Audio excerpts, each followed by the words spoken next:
Imagine for a second, you're in a band. You've been struggling for years, but you release an album that gives you international success. You're on a high note. Things are finally going well. It may have been a highway to hell, but it was all worth it. Then, your lead singer asphyxiates on his own vomit and dies. Most bands don't survive this. In fact, most just break up. Very few go on to produce one of the greatest and best-selling rock records in all of music history, smashing not only expectations in the music industry, but cracking the door open to the genres of heavy metal and hard rock. But one of these bands did that. And if you click this video, you know I'm talking about AC/DC and their album, Back in Black. When Bon Scott died in a terrible and unexpected alcohol poisoning, the band met to talk about what to do next. Like most bands, they almost called it quits. But then, band guitarist Angus Young recalled something that the late singer Bon Scott once said. A long time ago, Scott talked about how he was once on tour and met another band named Geordie. Scott's mind was blown when he heard the singer, a man named Brian Johnson, who Scott called the greatest rock and roll singer in the style of Little Richard. And this had always stuck with Angus, because he knew how much of a hero Little Richard was to Scott. If Scott thought of Johnson in the same way as one of his heroes, maybe he was worth contacting. At first, Johnson was resistant to joining the band,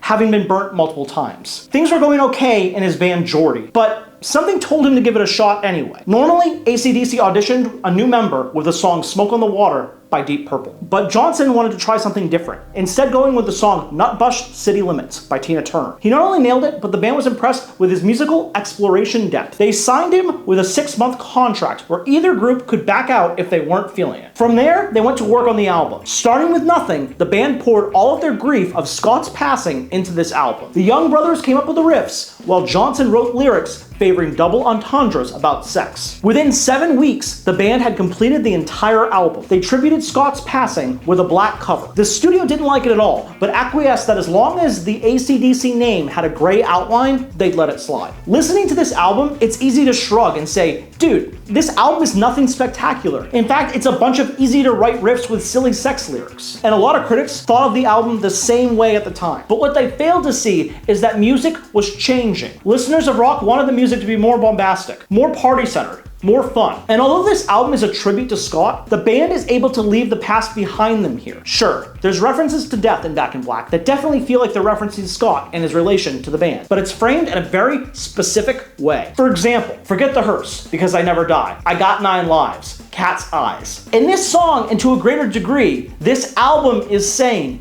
yes, AC/DC had a tragedy, but it's not going to kill us. We're not going to dwell on it. We're going to pay tribute to what happened. And then we're gonna press onward. We've been reborn into this new sound without compensating what made us great in the first place. Are you with us? And more importantly, are you ready to rock? With great production, killer riffs, and a signature 80s rock and roll singer attack that the world had never seen before, the answer of every purchaser of Back in Black was a resounding yes. Songs like Shoot to Thrill, Back in Black, and Hell's Bells play every day on the radio. And there's a good reason why. These songs sound great because of their simplicity, because they hit us in the gut, in the core of our being, and the heart of what it means to be alive. More deeply, even if we don't know the history about this album, we can feel a band's passion reignited as it takes new form. A phoenix rising from the ashes, ready for its next song. But what about you? What do you think about AC/DC's lineup change and their album, Back in Black? Do you like this album? Were you more of a fan of the Bon Scott era? Let me know in the comments below. Thanks for watching. If you enjoyed this video, please like and subscribe. If you want to support me monetarily, you can do so through my Patreon in the description below. I can't keep doing this without your help and support. I hope this helps. I love you all.